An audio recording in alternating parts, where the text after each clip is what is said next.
Hi, I'm here to explore the truth of who I am with you, which may support or challenge what you know or think you know. I am God. That is the truth that I see of who I am. And at this point I would like you to pause and look at what those words brought up in you. The feelings, what thoughts. Because sometimes so many things pass through that it's hard for me to catch them. So I need to pause and reflect and to start picking them up. Was there an expansive warmth with a, oh yes, yes, I know what you mean, I know what you're saying, I know. Or a contracted feeling of bullshit, crap, rubbish. How can you say something like that? Or, so what? Next? Why am I watching this? So, it doesn't matter what aspect you are experiencing. What I'd like you to do as well is to see the truth of what happened for you. Where did the thoughts come from? What was the feeling all about? For me, a lot of it was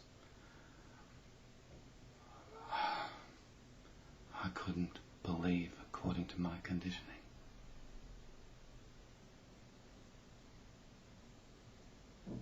And as I paused, I began to see where the thoughts belonged to, where the feelings came about.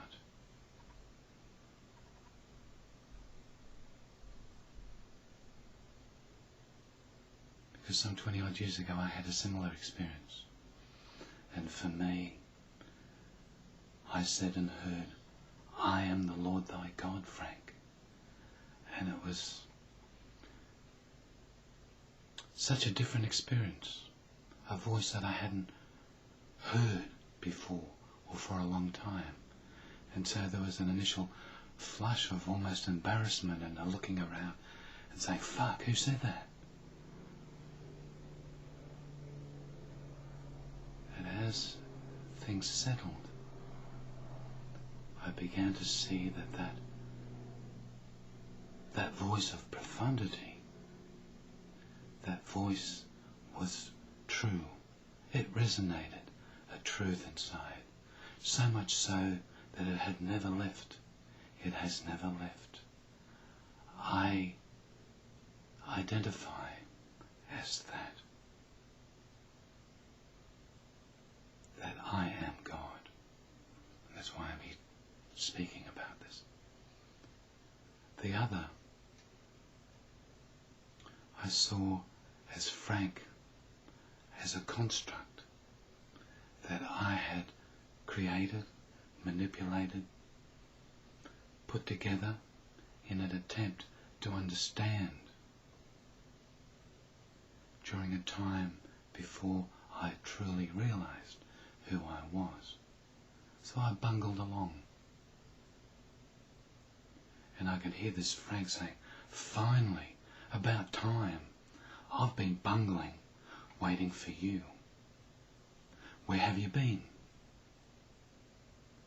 And the response was, I've always been here. It's just I haven't been able to get through all this conditioning, all the old patterns and habits.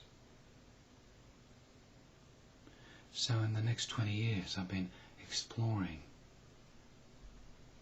how to make sense of all this.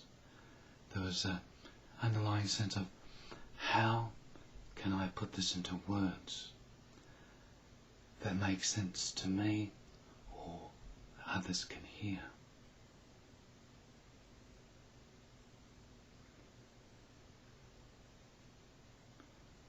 A couple of years ago I came across the work of a guy called Julian James in his work on the bicameral mind. And what he said, what I got from what he wrote, was that 3,000 years ago the human mind was different. The right hemisphere was the voice of God that would instruct, command. The other side was the voice, the mind of man, who said, yes, I'll obey. These two weren't aware of the other.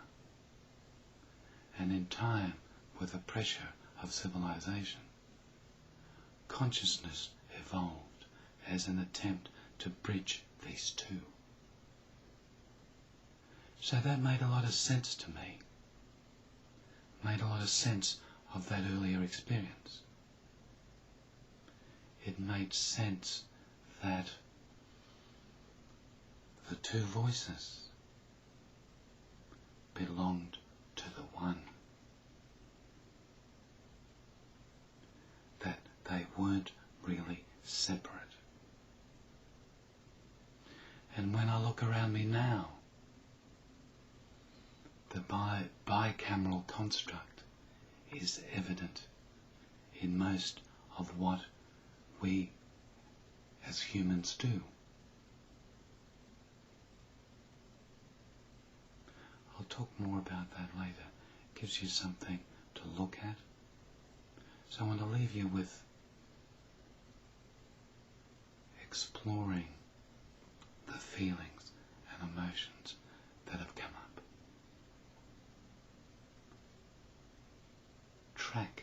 Trace where they came from. What foundation are they built on? Thirdly, if they were based on the foundation of old dogma, and if James is right with the bicameral concept, that they separated out, creating an external God and the sheep the follower. And lastly, I'd like you to explore and experience your experience of saying, I am God. Sit quietly, stand in front of the mirror. That's really confronting. And watch what happens. I'm going to explore later with more aspects of